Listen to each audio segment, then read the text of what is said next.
baik dan kami tidak pernah bongkar hutan, tapi orang dari luar datang bongkar tuh buat saya tuh lupa.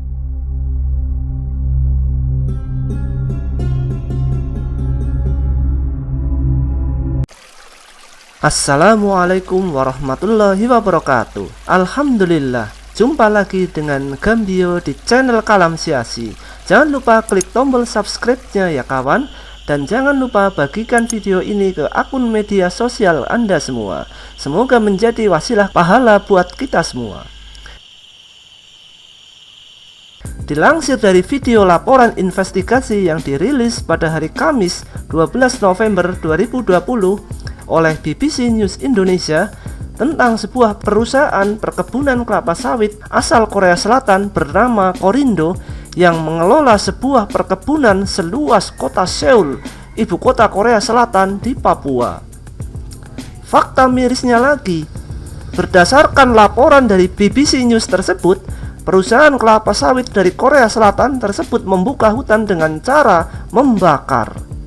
Tapi mereka menuduh yang membakar hutan justru penduduk asli di sana.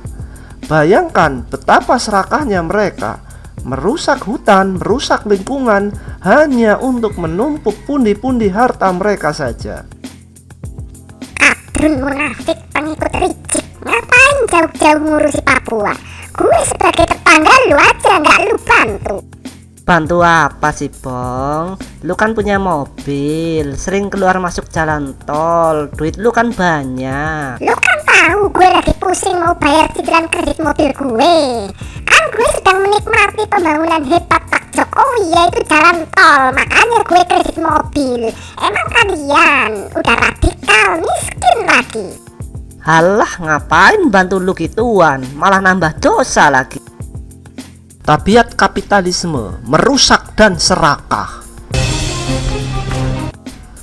Jika kita bicara Korea, maka kita akan kenal istilah K-pop, sebuah brand budaya populer yang meliputi lagu-lagu, nyanyian-nyanyian, drama Korea alias drakor, dan lainnya yang rata-rata unfaedah. K-pop, drama Korea atau drakor, dan acara hiburan unfaedah lainnya yang minim ilmu dan moral tak lepas dari hasil produk kapitalisme. Begitu pula dengan perusahaan-perusahaan multinasional yang mengeruk sumber daya alam milik rakyat juga merupakan hasil dari ideologi kapitalisme. Lalu kenapa ideologi kapitalisme ini merupakan ideologi rusak dan merusak? Alasan pertama, kebebasan kepemilikan. Ideologi kapitalisme memberikan kebebasan manusia untuk memiliki apapun sebebas-bebasnya tanpa pembatasan dan minim pengaturan regulasi negara. Individu boleh memiliki aset-aset vital yang seharusnya menjadi milik umum atau milkiyah ammah seperti jalan tol, sumber air, tambang, dan lainnya. Akibatnya, sistem kapitalisme memaksimalkan potensi keserakahan manusia hingga batas paling maksimal, serta merusak lingkungan dan planet bumi. Maka, yang terjadi demi meraih keuntungan sebesar-besarnya, para kapitalis cenderung melakukan apa saja, menghalalkan segala cara, termasuk merusak lingkungan. Freeport saja, kalau mau jujur, sudah berapa hektar hutan yang hilang demi menambang emas di Papua. Lalu orang Papua dapat apa? Ya, cuma jadi penonton. Riba sebagai pilar utama sistem ekonominya pun akhirnya mengakar kuat di negeri-negeri muslim. Padahal dalam Al-Quran dan hadis disebutkan riba haram. Bahkan Allah dan Rasulnya berjanji memerangi pelaku riba. Riba pun akhirnya merusak tatanan moral masyarakat serta lingkungan. Korupsi di mana-mana karena riba. Lihatlah kemacetan lalu lintas. Itu semua terjadi karena riba, yaitu leasing kendaraan. Alasan kedua, kebebasan berekspresi.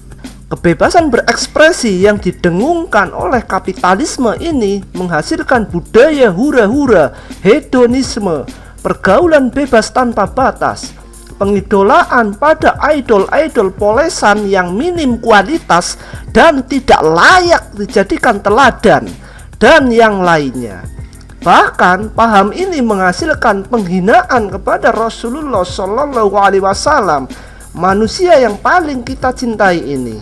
Termasuk K-pop atau Korean pop merupakan produk buruk kapitalisme yang berusaha dicekokkan ke kepala generasi muda kita. Dunia hiburan digunakan sebebas-bebasnya untuk mencari keuntungan tanpa memperhatikan lagi kerusakan akhlak dan perilaku masyarakat akibat dampak buruknya. Lu, masa batu tetangga lu anggap dosa? Dasar kadrun radikal ajaran sesat teroris. Ya dosa lah, kan bantu dalam masalah riba. Kredit mobil itu riba, Bong. Dosa. Alah, sok suci, munafik, kadrun radikal, munafik. Aduh, ebong. Dasar otak sama dengkul nggak ada bedanya sih. Itulah fakta betapa rusaknya sistem kapitalisme ini. Islam telah memberikan jalan keluar untuk masalah aturan kehidupan manusia. Dalam hal ekonomi, khususnya masalah kepemilikan, Islam mengaturnya dengan baik, tegas, dan jelas.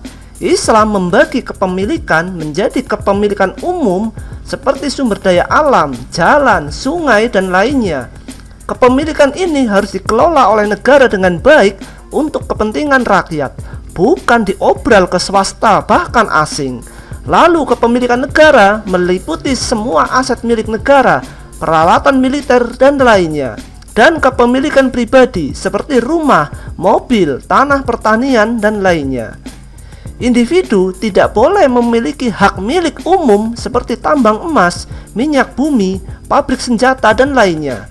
Namun individu boleh memiliki hak milik pribadi sebanyak-banyaknya, dengan catatan diperoleh dengan cara yang halal sesuai hukum syara. Seseorang boleh punya mobil mewah, rumah besar, dan lainnya asal didapat dengan cara yang benar-benar halal dan digunakan di jalan Allah. Untuk masalah sosial kemasyarakatan, Islam mengharamkan kebebasan berekspresi. Untuk berekspresi boleh-boleh saja, asalkan diatur oleh halal dan haramnya yang berasal dari syariat Islam atau hukum syara. Berekspresi dengan mengumbar aurat seperti artis-artis K-pop, pergaulan bebas tentunya haram, apalagi berekspresi untuk menghina Rasulullah. Namun berekspresi untuk mengagungkan Islam, mengagungkan Rasulullah, seperti yang saya lakukan pada channel YouTube ini, ya ini malah bisa sunnah bahkan wajib hukumnya. Nah, itulah betapa rusaknya kapitalisme dan betapa solutifnya Islam sebagai ideologi yang paling benar, paling tepat untuk menguasai dunia ini, sehingga dunia bisa dikuasai oleh kebaikan dan rahmat. Wallahu a'lam bishawab. Wabillahi taufik wal hidayah. Wassalamualaikum warahmatullahi wabarakatuh.